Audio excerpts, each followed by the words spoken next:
राधा स्वामी दयाल की दया, राधा स्वामी सहाय, राधा।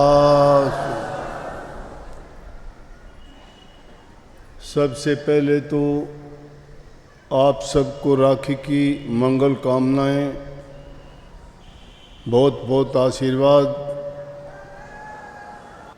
मैंने इसीलिए सत्संग के अलावा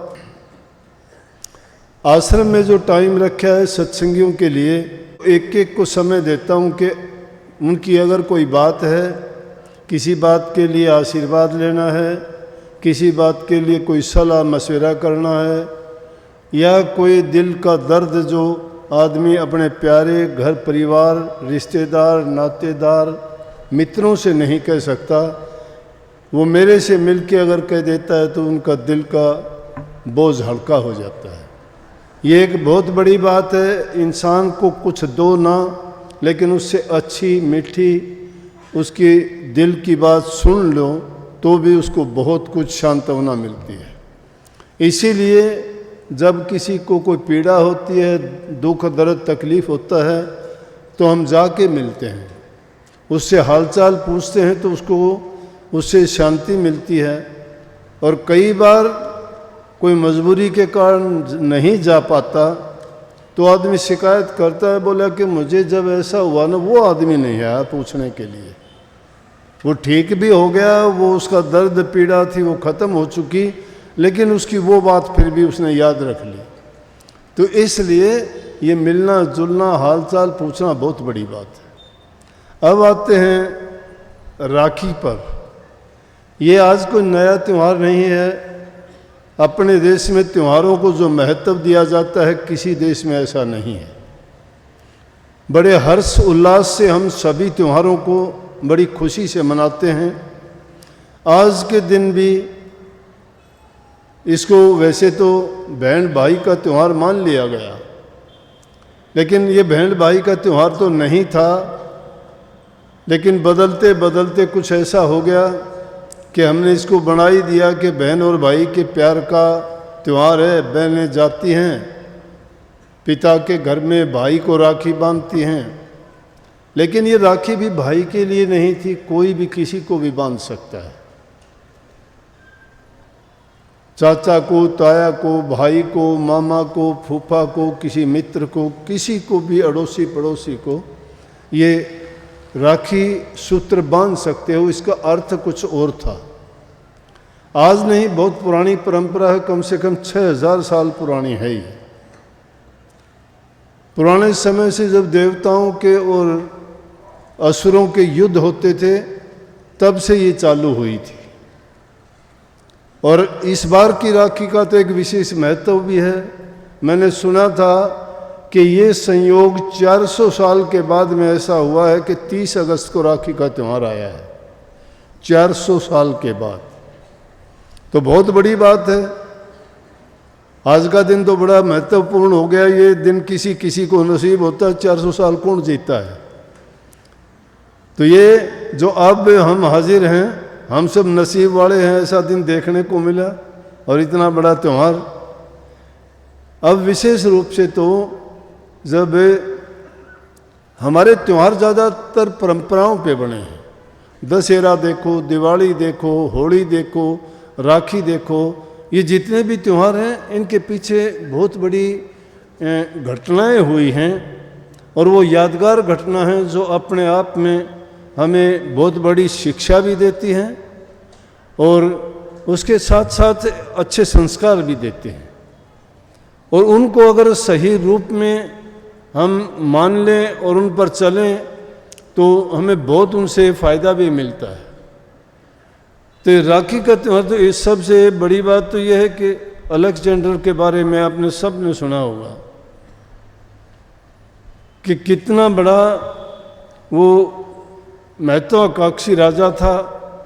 सारी दुनिया को विजय करना चाहता था सिकंदर, सारी दुनिया को विजय करना चाहता था। जब वो चला अपने देश से तो रास्ते में जितने आए सबको जीतता हुआ चला आया। और उनको जीतते जीतते जब हिंदुस्तान में आया तो उसने सुना कि पुरु राजा, जिसका नाम पोरस था, बड़ा शक्तिशाली है। और उस भय के मारे उसने अपनी सेना को रोक दिया और उसको मुश्किल होगी कि वापस भी नहीं जा सकता, कि नहीं तो दुनिया में मेरी ये बेइज्जती होगी, सिकंदर इतना महान था और हिंदुस्तान में राजा पुरुष से डर के वापस आ गया, आगे भी नहीं बढ़ सकता था। उसको डर भी लगता था कि तेरी हार हो जाएगी। उस समय में उसकी पत्नी ने उसको युक्ति बताई और उसने राजा पुरु को राखी भेजी। ये हमारे ही लोगों ने उनको बताया कि इससे बचने का एक ही उपाय है, अगर आप राजा पुरुष को अपना भाई बना लो तो इस आपदा से आप बच जाओगे। और वही हुआ कि उसने जो है राजा पुरु को राखी भेजी और उसने भाई बना, तो उस बात से टल के वहीं से सिकंदर वापस हो गया। अब इतिहास में तो अनेकों बात ऐसी हैं, लेकिन ये बात भी उनमें एक मुख्य है कि जिसके कारण सिकंदर वापस हुआ। तो ये त्यौहार उस टाइम से भी चला था, ये राखी का त्यौहार। हम इसको एक साधारण धागा मानते हैं। बंधन तो धागा नहीं होता, बंधन तो वचन का ही होता है। बंधन एक पर्ण होता है, एक नियम होता है, एक आस्था होता है, एक अटूट विश्वास होता है। उस धागे में ये सारी चीज़ें बंधी हुई होती हैं, लेकिन उसको कोई धागा मानता है, ये उसकी मूर्खता और गलती है। ये धागा बंधवा लेना, उसके बदले में 2-4 रुपये 100, 200, 500 दे देना, कोई लत्ता कपड़ा भेंट दे देना, ये कोई उसके बदले में चीज़ नहीं दी गई। वो तो एक हमारा नियम है और कुदरत का भी नियम है कि जो इंसान अगर किसी को कुछ देता है तो उसको खाली ना जाने दो, तुम भी उसको बदले में कुछ ना कुछ दो। क्योंकि जो इंसान देता नहीं है वो लेता भी नहीं है, उसको मिलेगा भी नहीं। दाता देने वाले को कहते हैं, मांगता मांगने वाले को ही कहते हैं। मांगता भिखारी बन जाता है, जो भिखारी बन जाता है उसको लेने की आदत होती है, वो दे नहीं सकता। लेकिन जो अपनी आदत को बढ़ाए रखता है देने की, तो वो ज़रूर देता ही देता है। तो ये तो उस टाइम की बात है। इंद्र के टाइम में भी हमेशा ही, जब से सागर मंथन हुआ था उसी समय से भी पहले राक्षसों का और देवताओं का आपस में था, आपस में झगड़ा होता रहता था। तो एक और हर बार देवता हारते थे, तो राक्षसों से भयभीत थे। तो इंद्र उस भय के मारे बड़ी चिंता में था, तो उसको बताया और उसकी पत्नी ने क्या किया, एक धागा लेके और वो बताया कि आप ये सूत्र बांध के जाओ और आपकी विजय होगी। जब उनको वो ये राखी का धागा बांधा तो उस देवताओं की उसमें जीत हुई। परंपरा हो गई उससे कि जो इसको धागा बांधेगा वो उसको बदले में उसकी रक्षा सुरक्षा की गारंटी लेगा, उसके बुरे वक्त में उसकी सहायता और मदद करेगा। और उससे भी प्रसिद्ध घटना है, जब महाभारत का युद्ध हुआ, श्री कृष्ण जी ने प्रण किया था कि मैं शिशुपाल के 100 कसूर माफ़ कर दूंगा। मैं ज़्यादा लंबी कहानी नहीं बताना चाहता, छोटे में कहना चाहता हूँ। कहने लगा कि मैं शिशुपाल के 100 कसूर, क्योंकि शिशुपाल गलतियों पे गलतियाँ करता था और कृष्ण जी ने कहा था कि इसकी गलतियाँ सहन करने लायक नहीं है। फिर भी उसने कह दिया था कि मैं इसके 100 कसूर माफ़ करूंगा, अगर 100 से ज़्यादा कसूर हो गए तो मैं बख्शूंगा नहीं। तो एक समय आया वो कहता था तू गवाला है, तू ये है, तू वह है, तू पागल है, तू ऐसा वैसा है, तू घटिया है। सुनता रहा, उसकी गलतियां गिनता रहा, 1-2 कहते कहते जब 100 पूरी होगी सुदर्शन चक्कर निकाल के उसने कृष्ण जी ने छोड़ दिया और शिशुपाल का वध कर दिया, गला काट दिया। तो सुदर्शन चक्कर उसका गला काटने के बाद में वापस जब कृष्ण जी की उंगली में वो आके रुका तो उस वक्त में उसकी उंगली में चोट लग गई। और द्रौपदी उस टाइम में बैठी हुई थी, तो जब उसने देखा तो उसने एक अपनी साड़ी से पल्लू से लीर पाड़ के, लीर जानते हो ना, कपड़ा पाड़ के पट्टी की तरह उसकी उंगली पे बांध दिया। और वो उंगली पे बांधने का नतीजा क्या हुआ कि जब द्रौपदी को सभा में नंगा करने लगे तो उसके बदले में श्री कृष्ण जी ने उसके बदले में उसके चीर की साड़ी इतनी बढ़ा दी कि उस साड़ी का अंत ही नहीं आया। और दुशासन जैसा योद्धा पसीना पसीना होकर बेहोश होकर गिर पड़ा। किसके बदले में कृष्ण जी ने मदद करी? उसे लीर के बदले में, एक छोटे से उस कपड़े के टुकड़े के बदले जो उंगली पे बांधा गया था, वो भी एक राखी का सूत्र माना गया था। और ये परंपरा उसी से जोड़ के अब भी हम कहते हैं कि राखी बांधने से वो उसके लिए ये वचन देता है कि तेरे बुरे वक्त में मैं तेरे काम आऊँगा। एक घटना इसी प्रकार से कितनी बड़ी हुई, राजा बलि की, जो राक्षसों का देवता था, और 110 यज्ञ उसने पूरे कर लिए थे। और राक्षस जब इतने यज्ञों को पूरे करते देख के इंद्र को बड़ी चिंता हुई कि ये तो अगर और ज़्यादा इसने कर लिए तो ये तो मेरा राज छीन लेगा, देवताओं का तो विनाश कर देगा, क्योंकि ये राक्षस है, ये राक्षसों वाले काम करेगा। अब इंद्र विष्णु भगवान के पास गया और विष्णु भगवान के पास जाके न कहने लगा, जी ये तो बहुत गलत हो गया। बोला क्या बात है? कि इस तरह से राजा बलि ने तो 110 यज्ञ पूरे कर लिए और वो राक्षसों का राजा है, अगर उसने ज़्यादा कर लिए तो वो तो यहाँ देवताओं को निकाल बाहर करेगा, देवताओं का तो खात्मा ही हो जाएगा, राक्षस राज हो जाएगा पूरी दुनिया में। बोले चिंता ना करो, मैं इसका इंतज़ाम करूँगा। और विष्णु भगवान 52 भगवान का रूप धार के उसकी यज्ञशाला में प्रकट हुए। और उनका ये नियम था कि जब भी कोई ब्राह्मण आएगा यज्ञ के समय में तो मैं उसको दान जरूर दूंगा। अब यहाँ पे हमारे और एक बात सोचने की हो जाती है, जब वो वहाँ पहुँचता है तो उसका गुरु जो था, राजा बलि का गुरु, कहने लगा, वो जब यज्ञ के लिए जाने लगे और उसी टाइम में विष्णु भगवान प्रकट हो गए छोटे रूप में। 52 भगवान इसीलिए कहते हैं, बहुत छोटे रूप में जब प्रकट हुए और कहने लगे, जी आप यज्ञशाला में चले हो। बोले कि तुम कौन हो? बोला मैं ब्राह्मण हूँ, पहले मुझे दान दो। उसने सोचा इसको क्या दान लोगे? बोला जी क्या दान देना था, आप वचन भरो पहले। बोला वचन ही है, बोलो तू जो कहेगा। तो उसका गुरु कहने लगा कि राजा बलि गलत करते हो, ये कोई ब्राह्मण नहीं है, कोई छद्म रूप धर के कोई ऐसी शक्ति आई है जो तुझे छड़ने के लिए आई है, बच जाओ। अब यहाँ चीज आती है, एक तो हम कहते हैं कि गुरु के वचन को मोड़ना नहीं चाहिए, लेकिन राजा बलि कहता है, अपने गुरु को ही कहता है कि मेरा धर्म यह है कि जब ब्राह्मण आया है इसमें खाली नहीं लौटाऊंगा। उस तरफ से गुरु का वचन टूटता है। गुरु की बात को छोड़ के राजा बलि ने उसको कहा कि मांगो, क्या मांगोगे? उसने कहा मांगना क्या था, मुझे 3 कदम जगह दे दो, हम यहाँ कोई कुटिया बना के रह लेंगे, हम भी यहाँ अपना गुजारा कर लेंगे। बोले ठीक है। बोले कि बोल दिया, वचन दे दिया कि तुम नाप लो 3 कदम। अब राजा बलि का जितना था 1 कदम में उसके पूरे राज्य को माप लिया। कई कह देते हैं ना कि पूरी पृथ्वी को माप लिया। पूरी पृथ्वी को वो कैसे दे देगा? राजा बलि का जितना वो राज था वो सारा का सारा माप लिया 1 कदम में। दूसरे में जितना हिस्से में समुद्र आता था वो माप लिया। बोला कि अब बता तीसरा कदम कहाँ रखूं? राजा बलि ने दोनों हाथ जोड़े और नीचे झुक के कहा कि तीसरा कदम मेरे सिर के ऊपर रख। कोई जगह ही नहीं रही, तो तीसरा कदम जब रखा तो उसके सिर के ऊपर पैर रख के कहने लगे, जाओ तेरा पाताल लोक में राज करो, फिर यहाँ राज नहीं है तेरा। कहाँ इंद्र की राज की लालसा रखने वाला, उसके लिए यज्ञ करने वाला, इतने प्रयत्न किए। तो ठीक कई संतों ने अपनी चेती होत नहीं, प्रभु चेती तत्काल, बलि चाहे हो आकाश को, प्रभु पठायो पाताल। हमारी चेती नहीं होती, प्रभु की चेती होती है। इसका मतलब हमारे मन में जो हम चाहते हैं करना ऐसा नहीं होगा, जो मालिक चाहता है, परमात्मा चाहता है, वो होगा। राजा बलि ने तो इंद्र का राज चाहा था, लेकिन जाना कहाँ पड़ गया उसको? पाताल लोक में जाना पड़ा।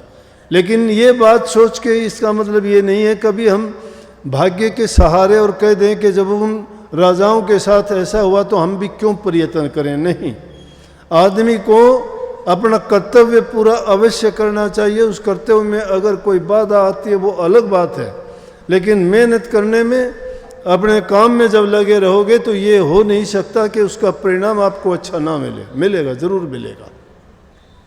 राजा बलि भले वहाँ चला गया, अब मुश्किल हुई विष्णु भगवान जब वहाँ गया, क्योंकि उसके सिर पे एक कदम रख कर वहाँ कर दिया, बोला कि मैं बहुत खुश हुआ आपके इससे कि भैया आपने जो है मुझे ये तीनों दी के वरदान दो मुझे। बोला जी वरदान ये है कि मैं आपके दर्शन नित्य प्रति करता रहूं। अब नित्य प्रति करता रहे तो वहीं खड़ा रहेगा वो।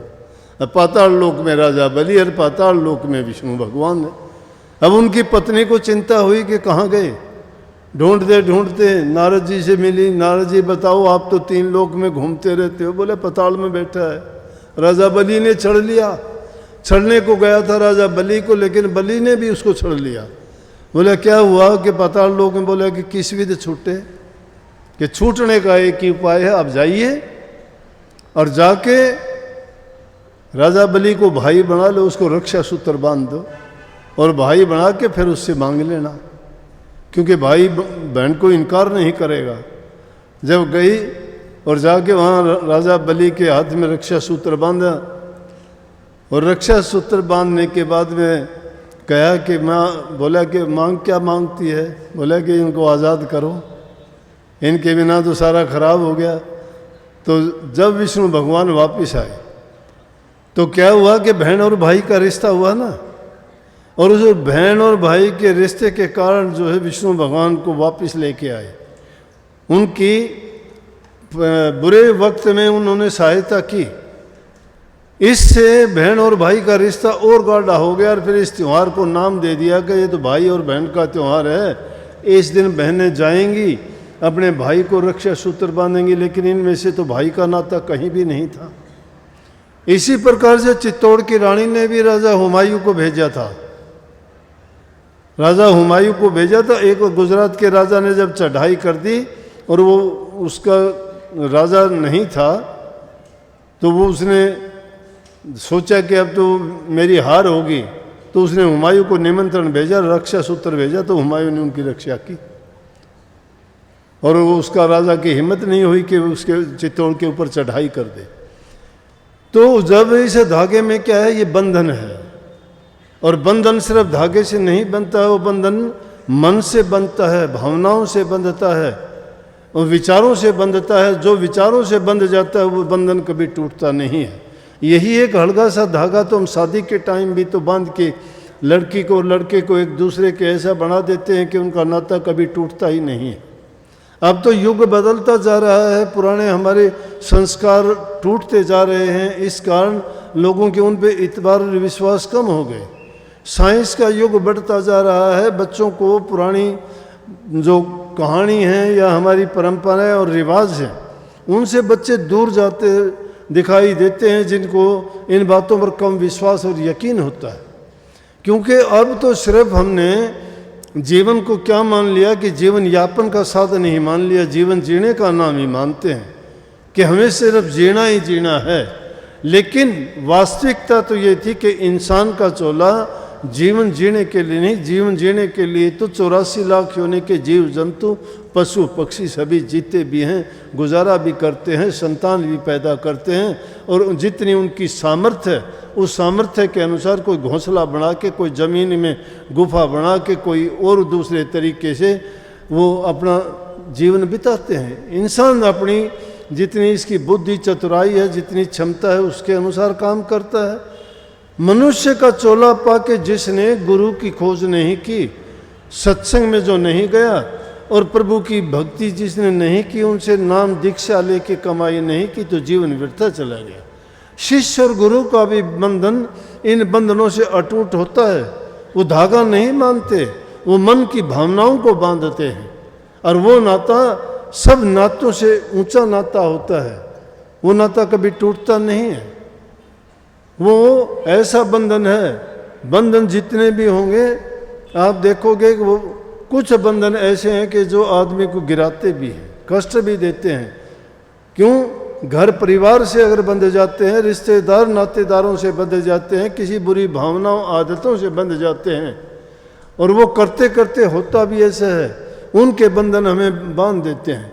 इसलिए बंधन मुक्त होने के लिए अब सबसे बड़ा बंधन हम पर क्या पड़ा है? कितने बंधन हमारे पर पड़े हैं। हम जो बोलने वाले हम नहीं हैं, ये शरीर नहीं है, शरीर अलग है, रूह अलग है।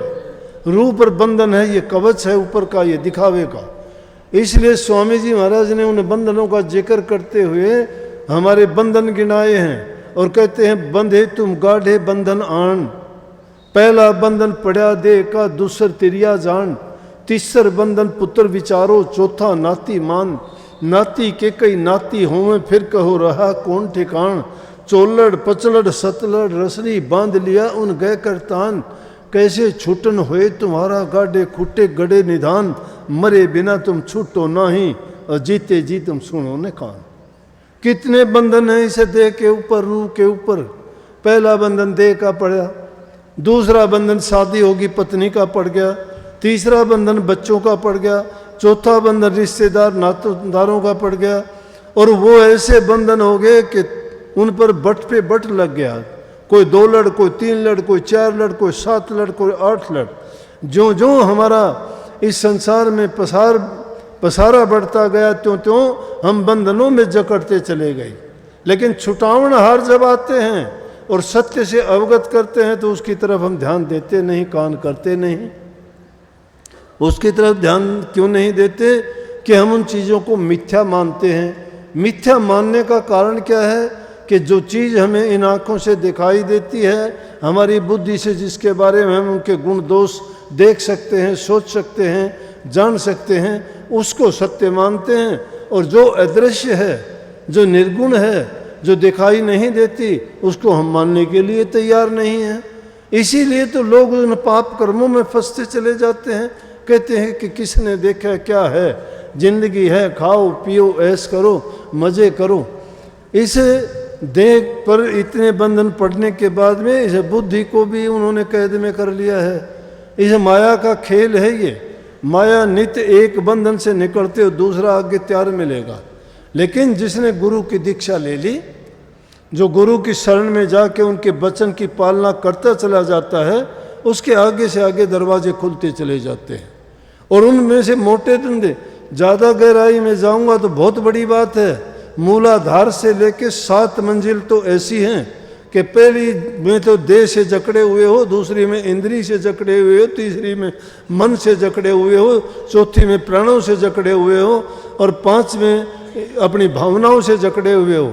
इस दुनिया में जकड़न का हमारा एक ही कारण नहीं। छूटोगे कैसे? इन बातों से छूटने वाले नहीं हो कि 2 बात सीख ली इधर उधर की, या किसी ने 2 अक्षर 4 अक्षर का नाम दे के कह दिया छूट जाओगे। या बंधन के लिए किसके लिए कहा है? उसके साथ बंधो जो तुम्हें इस अंधकार से निकाल दे। उसका नाम गुरु है। गुरुओं की कमी नहीं है आज, गुरु कहीं है ही नहीं। पाखंड प्रचार हो गया, धर्म व्यवसाय हो गया, लोग लूटते हैं, खसूटते हैं, सच का ज्ञान खुद को नहीं दूसरे को क्या देंगे। अरे दूसरे को मुक्त वो कर सकता है जो खुद बंधन से मुक्त है। कबीर साहब तो कहते हैं, कबीर निर्बंध बंध रहा और बंध निर्बंध हो।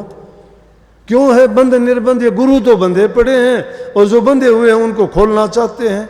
अरे तुम खुद बंधे हुए हो, दूसरों को कैसे खोल दोगे? अगर उनको खोलना चाहते हो तो पहले अपने आप को तो खोल के देखिए ना। जिसने गुरु की शिक्षा नहीं मानी और जो गुरु के बंधन में नहीं बंधा, और गुरु का बंधन क्या है? गुरु की शिक्षा। गुरु की शिक्षा, गुरु क्या कहता है? गुरु कहता है कि पहले तुम गुरु भक्ति करो। गुरु भक्ति में सेवा भक्ति आती है, नाम भक्ति आती है, प्रेम भक्ति आती है। सारी भक्ति किस चीज से पूरी होंगी? गुरु भक्ति से पूरी होंगी। इसीलिए स्वामी जी महाराज कहते हैं, गुरु भक्ति दृढ़ के करो, पीछे और उपाय। अगर तुम भक्त मुक्ति के उपाय करना चाहते हो, छूट जाने का उपाय करना चाहते हो, तो पहले गुरु भक्ति करो दृढ़ के। दृढ़ के करना का मतलब गुरु के वचन को तो मान लो नहीं। तुम किसके वचन मानते हो? गुरु रात दिन पढ़ाता है, गुरु रात दिन सिखाता है, गुरु अच्छी सच्ची बातें बताता है, फिर भी तुम उन बातों को छोड़ के पाखंडी आदमी एक दिन में तुम्हारी अकल को भरमा देगा। एक दिन में भरमा देगा, कुछ का कुछ कह के वो बातें तुम्हें सच्ची लगेंगी। भ्रम किसको कहते हैं? कि जो सच्चाई को छोड़ के झूठ बात में अपना सोच शुरू कर दे, वो भ्रम है, वो इल्यूजन है। एक सच्चाई की चीज़ है, उसको खुद नहीं जानता, अपनी बुद्धि की कसौटी पे वो नहीं कसता है, एक मूर्ख आदमी अपनी बात बता के उसको मूर्ख बना देता है, फिर वो सच्चाई क्यों? तो इसलिए कही कि गुरु भक्ति को दृढ़ के करो। गुरु भक्ति को दृढ़ के क्या करोगे? गुरु के वचन की पालना करके देखो। हम तो गुरु के वचन में ही संशय खड़े कर देते हैं कि गुरु ने ऐसा क्यों कहा, गुरु ने ये मेरे लिए नहीं कहा, ये गुरु ने ये उसके लिए कहा होगा क्योंकि वो ऐसा आदमी था, मैं ऐसा नहीं हूँ। इंसान में ये एक भूल है कि वो अपने आप पर उस चीज़ को आने ही नहीं देता, वो दूसरों की ओर टालता रहता है। गुरु तान तान के वचन मारता है जो उसके हृदय को बेंध देते हैं। बेंध देते किसको हैं? जो सच्चे ज्ञान का अधिकारी है, जो खोजी बन के इस आध्यात्मिक दुनिया में उतरा है। और उसमें जो उतरता है, क्यों पुराने ज़माने में क्यों घर छोड़ देते थे, क्यों भाई बंधु परिवार को छोड़ देते थे? क्योंकि वो जानते थे कि ये संसार का प्यार एक तरफ है और प्रभु का प्यार, संसार का प्यार, रिश्तेदारों का प्यार, घर परिवार का प्यार, ये मतलब के साथी मतलब का प्यार है ये। लेकिन उसमें किसी का मतलब नहीं है। वो प्रेमा भक्ति कहलाती है जिसमें निखालस प्रेम है। और वो प्रेम जिसको मिल जाता है तो वो इसकी तरफ नज़र उठा के क्यों देखेगा? उसको पता है ये रैन का सपना है, ये टूट जाना है, लेकिन वो सत्य है, वो कभी टूटता नहीं है, वो अटल है, वो कभी बिगड़ता नहीं है। ये तो बिगड़ते हैं, बनते हैं, आज टूटता है, कल को फिर बन जाएगा, कल को बन जाए फिर टूट जाएगा। जो बनते बिगड़ने वाली चीज़ें हैं उसमें सच्चाई तथ्य नहीं होती। इसलिए गुरु तुम्हें बार बार चेताते रहते हैं सत्संग के माध्यम से, वचनों के माध्यम से, और नेक कर्म की तुम्हें प्रेरणा दे के कि तुम ऐसा करोगे तो तुम्हारा कल्याण होगा, तुम्हारा हित होगा, तुम्हारा लाभ होगा। जीवन को सुखी तभी जी सकते हो आप, जीवन का सार मिलेगा तो। हम सिर्फ शरीर के सुख को मानते हैं, इंद्रियों के भोगों को सुख मानते हैं, मन की सोची हुई को सुख मानते हैं, लेकिन जो हमारा रूहानी सुख है उसको जानते नहीं हैं। और रूहानी सुख में रूह के लिए क्या करते हैं हम? आत्मा के लिए कुछ नहीं करते, शरीर के लिए करते हो, ये तो 5 तत्व का है, बिखर जाएगा। मन के लिए करते हो, शरीर है तो उसमें मन काम करता नहीं, मन कोई चीज़ ही नहीं है। विचार है तो ये तो मन में पैदा होंगे। जैसा शरीर के साथ बर्ताव करोगे, जैसा अन्न खाओगे, जैसे माहौल में रहोगे, जैसे व्यक्तियों की संगति करोगे, उसके अनुसार तुम्हारे विचार बदलते रहेंगे, जीवन बदलता रहेगा, तुम बदलते रहोगे, वो तो बदलता रहेगा। लेकिन रूह वो बेचारी इसके प्रभाव के कारण बेदम हो जाएगी, उसका कोई सहारा नहीं। उसको ताकत जब मिलती है जब उसको रूहानी ज्ञान मिले, और रूहानी ज्ञान उसको जगा देता है। हम संसार की तरफ से तो जागे रहते हैं, लेकिन प्रभु की तरफ से हम सोए हुए हैं। इसीलिए कबीर साहब ने कही है कि सोवत अड़े नर गए 84, जागत अड़ा ने जुग जीत्या। सोवत अड़े नर गए 84, जो लोग सोए पड़े हैं वो 84 क्या है? 84 लाख योनियाँ हैं। 84 लाख योनियाँ कौन सी हैं? कि 4 खाने में, कोई अंडे से पैदा होने वाली, कोई झिल्ली से पैदा होने वाली, कोई पानी मिट्टी से, कोई पसीने से पैदा होने वाली, ये 4 खान है। और इस 4 खान में 84 लाख प्रकार के जीव हैं। इसीलिए कबीर साहब की जो वाणी थी, और इस वाणी में क्या कहा? अरे मनमूर्खा भाई गुरु बिन जागा कौन सी घाटी। वो घाटी कितनी? 84 लाख घाटियाँ हैं, एक नहीं। कहता है कि गुरु के बिना कौन सी घाटी उतरेगा तू, क्यों तुझे ज्ञान ही नहीं, पता नहीं है। वो 84 लाख योनि, 9 लाख जल के जीव हैं, 10 लाख पखेरु जान, 11 कीट भरंग हैं, 27 20 बखान, 30 लाख पशु योनि है, 4 लाख नर होई, तुलसी इनमें राम भज धन है सोई। धन्य वो जीव माने गए हैं जो प्रभु की भक्ति करते हैं। नहीं तो इस 84 लाख योनि के हम मुसाफिर हैं, बार बार आते हैं जाते हैं, धक्के खाते हैं, इसके काल कष्ट के दुख सहते हैं, और फिर आते हैं और चले जाते हैं। तो आवागमन लगा हुआ है जैसे कीड़ी का नाल है, खुशी होती है, बच्चे पैदा होते हैं। इसलिए जो बंधन मुक्त है उसकी सेवा करो, तुम्हें पल में छुटा लेगा। बंदे को बंधा मिले छूटे कौन उपाय, बंदे को बंधा मिलेगा कौन उपाय से छूटेगा वो? सेवा कर निर्बंध की तो पल में ले छुटाए। उस निर्बंध की सेवा करो जो खुद निर्बंध हो चुका है। जिसने खुद साक्षात्कार कर लिया है, जिसने खुद उनका अनुभव किया है, उस सिर्फ अनुभव ही होगा। ये अनुभव की बात कोई आपको हमें कोई बताता है तो उस पर विश्वास करना बड़ा कठिन हो जाता है। लेकिन संतों ने कहा है कि इसी जीवन में करके देख सकते हो। अगर कोई कहे कि मरने के बाद तुम वहाँ जाओगे, वहाँ जाओ, कहीं नहीं जाना आना। जिसने इसी जीवन में करके नहीं पाया, नहीं देखा, नहीं उसने अनुभव किया, तो उसको कुछ नहीं मिलना, पता नहीं कहाँ जाएगा ये जीव धक्के खाता हुआ। इसलिए संतों ने स्पष्ट कही कि जीवत समझो, जीवत बुझो, जीवत मुक्ति निवासा, मुए मुक्ति बतावे गुरुआ झूठा दे विश्वासा। कि जो कहता है मरने के बाद तो मुक्त हो जाओगे, वो झूठा विश्वास देना है। जीते जी समझो उसको, जीते जी उसको जानो। और उसका तरीका एक ही है कि नाम का सुमन करो, सुबह शाम ध्यान करो और उस शब्द को सुनने का प्रयास करो। अब इसको जानने की हम बातों से जानना चाहते हैं, ग्रंथों में ढूंढना चाहते हैं। ग्रंथों में और पोथियों में थोड़ा मिलेगा। इनका तो सीधी सी बात यह है कि नाम जपो, मन बस करो, और यही बात है तंत्र। पढ़ पढ़ पोथी क्यों में लाखों ज्ञान ग्रंथ, उन ज्ञान ग्रंथों को पढ़ पढ़ के क्यों खामा मरते झकते खपते हो, उनमें नहीं है वो। पंडित तेरी पोथिया सिराने धर के सो, इसमें तो वो अक्षर नहीं, बाँच बहु जाए रो। उनमें वो अक्षर नहीं है, किताबों में नहीं है। ये किताब तो लिखी गई है किस चीज़ की? मन में उठने वाले संकल्प की। ये संकल्प विकल्प जो उठे, जैसे अनुभव किए वो लिख दिए गए। लेकिन जो वास्तविकता है वो लिखी नहीं जा सकती, जो वास्तविकता है वो कहीं नहीं जा सकती। उसका अनुभव किया जाएगा, और वो अनुभव किससे होगा? गुरु भक्ति की दृढ़ करने से। और उपाय तो बाद में करोगे।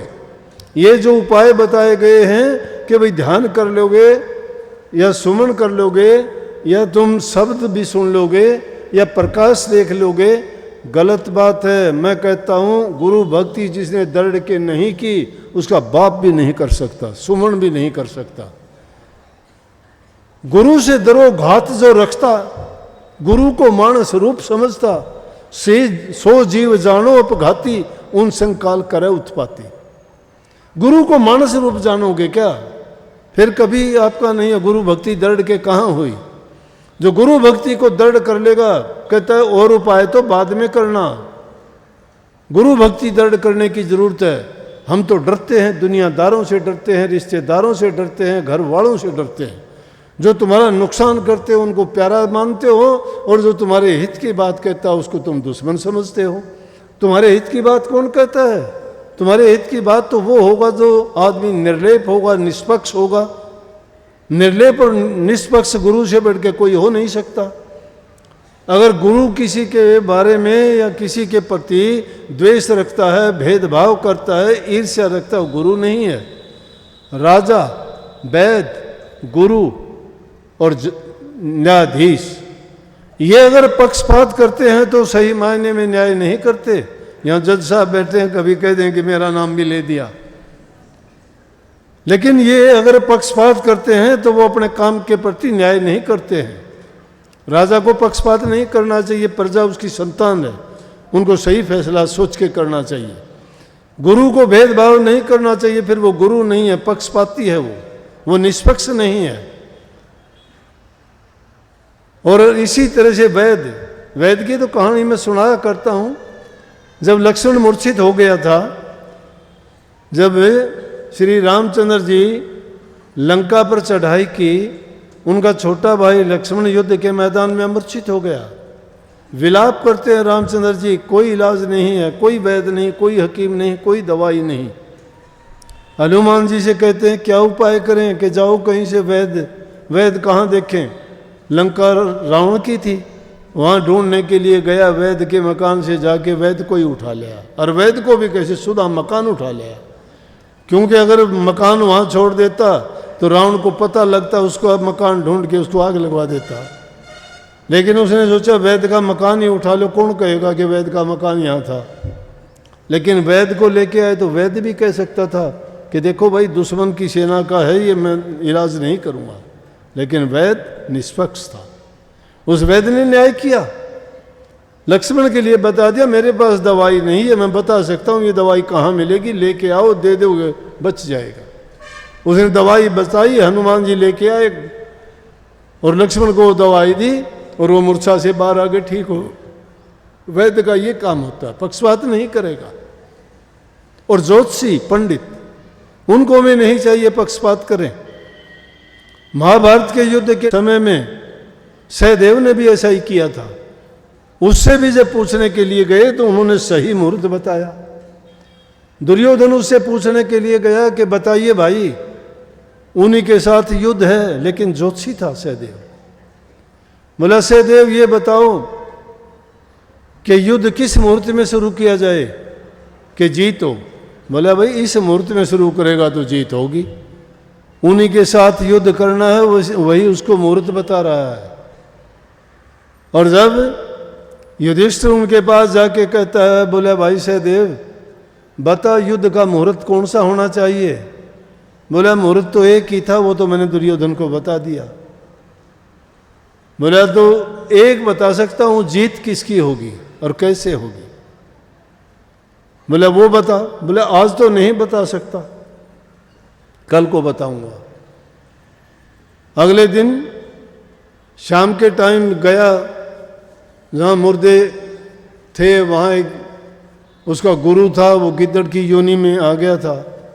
वो और गिद्दड़ की घरवाली दोनों वहाँ आए तो गिद्दड़ की घरवाली बड़े नखरे कर रही थी, उन मुर्दों को खा नहीं रही थी। कहने लगी ये तो बासी हैं, पुराने हैं, इनमें तो मज़ा नहीं आता। वो गिद्दड़ कहने लगा ज़्यादा नखरे ना कर, अपना पेट भर ले आज कल को युद्ध शुरू हो जाएगा यहाँ, और रोज़ाना बड़े बड़े योद्धा मरेंगे, खूब अपना पेट भर के खाना। उसी टाइम सहदेव बोल पड़ा गुरुजी, अब आप पूछोगे वो गिद्दड़ की योनि में थे और सहदेव आदमी की योनि में। बोले तो पुराने ज़माने में जानवरों की भाषा इंसान समझते थे, अब भी समझते हैं बहुत से, जो उनके बीच रहते हैं उनकी भाषा जानते हैं, उनकी मुख्य भाषा होती है। लेकिन जब सतयुग था, अच्छे वक्त थे, धर्म पर सब कुछ टिका हुआ था, अधर्म और पाप इतना नहीं फैला था। अब तो झूठ कपट बेईमानी ठगी, अब तो जिसका हित करो, जिसकी भलाई करो, जिसका अच्छा करो वही तुम्हारा दुश्मन होगा। जिसका ज़्यादा अच्छा करोगे वो सबसे बड़ा दुश्मन बनेगा, कम करोगे वो थोड़ा कम रह जाएगा। लेकिन ये ज़रूर सोच लेना, इसीलिए महापुरुषों ने कही कि नेकी कर दरिया में डाल, कि नेकी करने के बाद में भूल जाना भाई, कदे यूं सोच ले कि इसके बदले मेरा अच्छा होगा। अच्छा कोई नहीं करेगा, जिसका अच्छा करोगे वही दुश्मन बनेगा। तो उससे जब पूछने लगा, बोला गुरुजी, बोले हाँ भाई। बोला ये बताओ कि इस युद्ध में जीत किसकी होगी। बोला भाई जीत तो उसकी होगी जो पहले शंख बजाएगा। अगले दिन जाके युधिष्ठिर से कहने लगे भैया कि युद्ध का मुहूर्त तो वही है, लेकिन जीत तो उसकी होगी जो पहले शंख बजा देगा। बोला ठीक है।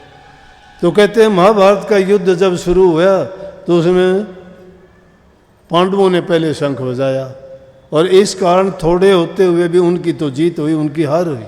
लेकिन वो सब रचना थी, वो आगे आने वाली घटना थी, वो उनका ज्योतिष का अनुमान था। उन्होंने बता दिया कि ये ऐसा होने वाला है। इस प्रकृति में नया कुछ नहीं होता है, प्रकृति में नया कुछ नहीं होता है। एक जगह से चीज़ टूटती है, दूसरी जगह से बनती है। अपनी आंखों के आगे देख लो, देखते देखते क्या हुआ, जहाँ झील थे वहाँ आजकल झील नहीं रही, बड़ी बड़ी बिल्डिंगें खड़ी हैं। जहाँ पहाड़ थे आज वो पहाड़ ख़त्म हो चुके हैं, मिट्टी के टीले थे वो कहाँ के कहाँ गए, जल के स्रोत थे वो नहीं रहे। जहाँ कहीं फसल का दाना नहीं होता था वहाँ धान होते हैं। इतनी सब्जियाँ फ्रूट होते हैं जहाँ कहीं पेट भरने के लिए अनाज पैदा नहीं होता था, जहाँ कुछ नहीं होता था और जहाँ सब कुछ होता था वहाँ आज बंजर भूमि हो चुकी है। आज इंसान चंद्रमा पर जाने के लिए ललायित है, वहाँ पहुँचने के लिए तैयार है। और हो सकता है कि ऐसा रास्ता भी खोज ले कि हम जिसके लिए इतने प्रयत्न करते हैं कि ध्यान करो, अभ्यास करो, सुमन करो, खान पीन के परहेज करो, संगत अच्छी करो, अपना जीवन अच्छी तरह बिताओ, जब प्रभु के दर्शन होंगे। हो सकता है यह साइंस ऐसा काम भी कर दे, प्रभु के पास ही भेज दे हमें, कुछ धीरे धीरे करके खोज हो जाए तो हो सकता है हो जाएगा, ऐसा टाइम भी आ जाएगा। लेकिन वो तो होगा जब होगा। हमें वर्तमान देखना चाहिए। आदमी ना अपने भविष्य की ओर ज़्यादा झांको और ना गई बात को रो। अगर पीछे कहते हैं कि जो आदमी ओछी खाट पर सोवे, ओछी जूती पहरे, ओछी खाट पर सोवे, मूर्ख वो जो गई बात न रोवे। मतलब जो चीज़ बीत जाती है वो बीत गई, उससे सबक ले लो कि मेरी उस गलती के कारण मुझे ये कष्ट हुआ था, वो गलती अब दोबारा ना दोहराऊं मैं। अगर उसको दोहराता है तो मूर्ख कहलाता है। भविष्य के लिए मेहनत जो करोगे तो वो अभी वर्तमान काल में ही होगी। तीनों कालों को वर्तमान काल में जो इंसान जीना सीख जाता है, तीनों काल में कैसे कि भूत को याद रखता है, भविष्य के लिए मेहनत करता है, और मेहनत करने वाले की कभी बेकार नहीं चली जाती। लेकिन अंग्रेजी में तो कहावत है, those who indulge into their past and future certainly lose their present, कि जो भूत और भविष्य में उलझे रहते हैं ना, वो वर्तमान को खो देते हैं। वर्तमान को खोना नहीं, वर्तमान की एक एक पल, एक एक जो समय है, इसका पूरा हिसाब करो, उसका पूरा लाभ उठाओ। संतों ने यह कहा कि सांस सांस में नाम सुमर, व्यर्था सांस ना खोए, क्या जाने इस सांस का आवन हो ना होए। ये कबीर साहब कहते हैं, कहता हूँ कि जात और काहे बजाऊं ढोल, श्वासा खाली जात है, तीन लोग का मोल। तीन लोग का मोल एक सांस के बराबर बता दिया, है भी सही। जब ये इंसान मरने लगता है तो कहता है कि मुझे 2-4 सेकंड 2 मिनट मिल जाएं, मैं अपनी बातें कर लूं घर वालों से, कुछ दबा चिथा किसी का लेना देना है हिसाब करवा दूं। बोले कि एक पल भी नहीं मिलेगी, एक सेकंड भी नहीं मिलेगी। आँख फड़कनी ना मिले, मुख विच रह गिरा, लख लाना सुथरा जिस पल दी करे निभा। आँख फड़कने का टाइम नहीं मिलता है, मुंह में घास लेओगे वो का वो मुंह में रह जाएगा। फिर किस बात के लिए हम इतना वो करते हैं। ये वक्त है, शरीर मिला है, करने के लिए मौका है, और वो भागी जीव हैं जिनके जीवन में गुरु मिला है। उनसे भागी वो हैं जिनको सत्संग मिला है, उससे भी ऊंचे भाग उसके हैं जिसको नाम मिला है। और जिसको नाम, गुरु, सत्संग मिल गया, उससे बढ़ के कोई इंसान नहीं है। और ये अवसर जिसको मिलने के बाद में जो व्यर्था खो देता है, उससे ज़्यादा मूर्ख नहीं है। उसका जीवन व्यर्था चला जाता है, तो इस जीवन को व्यर्था नहीं खोना चाहिए। सुन रे अनजान तेरा होत मूल नुकसान, छोड़ निज ज्ञान कहाँ फिक्र करे माल की। बड़े बड़े छत्रधारी तेजवंत रूप भारी, गए छोड़ छोड़ हाथी घोड़े रथ पाल की। 4 दिन का जीवना विचार देख लाभहान, होएगा हैरान जब हाथ पड़े काल की। व्यर्था बिताओ ना अटल अमोल सांस, एक एक पल जात लाख लाख लाल की। एक एक पल लाख लाख लाल के बराबर की कीमत है। लेकिन जिनको मिला है वो उसकी कीमत कदर नहीं जानते, और जो उसकी कदर को जानते हैं तो वो जो प्रभु की भक्ति नामी दौलत को कमा के अपने जीवन को सफल कर लेंगे। नहीं तो ये जीवन हमारा बेकार चला जाएगा, और फिर लाख कोशिश करना, वो साहूकार दोबारा पूंजी आपको देने वाला नहीं है। साहूकार की जो पूंजी लाए हो उसका कभी सोचते नहीं हो कि वापस भी कर दें। करनी तो चाहिए कि ब्याज समेत, लेकिन हम देंगे कहाँ, हम तो वो भी बेकार में खो दी। इसलिए हर दिन से आदमी को सबक लेना चाहिए। जिंदगी में जितने दिन आगे बढ़ते जाते हो, बढ़ते नहीं हैं, बढ़ते नहीं हैं, कम होते हैं, ख़त्म होते हैं। जो था उससे कमी आती जा रही है, हर चीज़ की कमी आएगी। बुढ़ापे की ओर ज्यों ज्यों जाओगे, आयु तुम्हारी बढ़ती चली जाएगी, शक्ति तुम्हारी क्षीण कम होती चली जाएगी। और कम होते होते एक दिन जब उस अंत घड़ी जब आ जाएगी, फिर सिर्फ एक ही चीज़ आप लोगों के पास बचेगी, पछतावा। लेकिन जो लोग इस जीवन जीते हुए अपनी कमाई कर लेंगे, वो हंसते हुए जाएंगे, और उन्होंने इसी जीवन में सब कुछ जो पा लिया है, वो इस बात को सिद्ध कर देंगे कि जीवित समझने वाली बात को, जीवित पाने वाली बात को, जीते जी जिसे नहीं पाया। हम तो जीवन बर्बाद कर देते हैं, अपना बर्बाद करते हैं, दूसरों को कष्ट दे के बर्बाद करते हैं। किसी का दिल दुखा के सुखी कभी नहीं रह सकते, लिखवा लो। क्योंकि कर्म का परिणाम है ये। जब तुम्हारा कर्म ऐसा है, और जो इंसान दूसरे को दुख देता है वो कभी सुखी नहीं, 7 जन्म भी उसको सुख नहीं मिल सकता। इसलिए किसी को दुख ना दो, किसी को पीड़ा ना दो। अगर तुम ऐसा कर्म बना लोगे तुम्हें वो कोई नहीं कहेगा, लेकिन तुम्हारे कर्म का तो फल बन चुका, जो कर्म करोगे उससे रोकने वाला ही नहीं है कोई भी। कोई भी कर्म करके देख लेना। इस ब्रह्मांड में साइंस ने सिद्ध कर दिया, उंगली भी हिलाओगे पूरा ब्रह्मांड हिलता है उसके कारण। अणु और परमाणुओं की वो जो श्रृंखलाएं जुड़ी हुई सब हिलती हैं। आखिर तक समुद्र के किनारे बैठ के कंकर उसमें फेंक देना, वो पानी के आखिरी किनारे तक वो लहर जाएगी, तुम्हारी फेंकी हुई कंकर की भी। यहाँ की बोली हुई वाणी, अक्षर, आवाज़, हमारी जितनी भी चीज़ें हैं, ये कहीं व्यर्था नहीं, ये आकाश में ही घूम रही है। जो भी चीज़ एक बार बन जाती है वो मिटती नहीं, उसका परिणाम बन जाता है। तो उस परिणाम को ऐसा बनाओ, अच्छा करोगे तो अच्छा परिणाम मिलेगा। लेकिन जो आदमी दुष्ट प्रकृति के हैं, पशु योनि से आते हैं, पशु योनि से, राक्षस योनि से आते हैं, उनको मांस कैसी देर शरीर तो है लेकिन कर्म उनके पशुओं वाले हैं, राक्षसों वाले हैं। तो ऐसे जो राक्षस जब मिल जाते हैं, खुद का तो जीवन उनका कुछ होता ही नहीं है, लेकिन वो दूसरे को भी बर्बाद करते हैं। तो ऐसे दुष्टों के लिए संतों ने यह कहा है कि ऐसे दुष्टों के तो दर्शन भी नहीं कराना।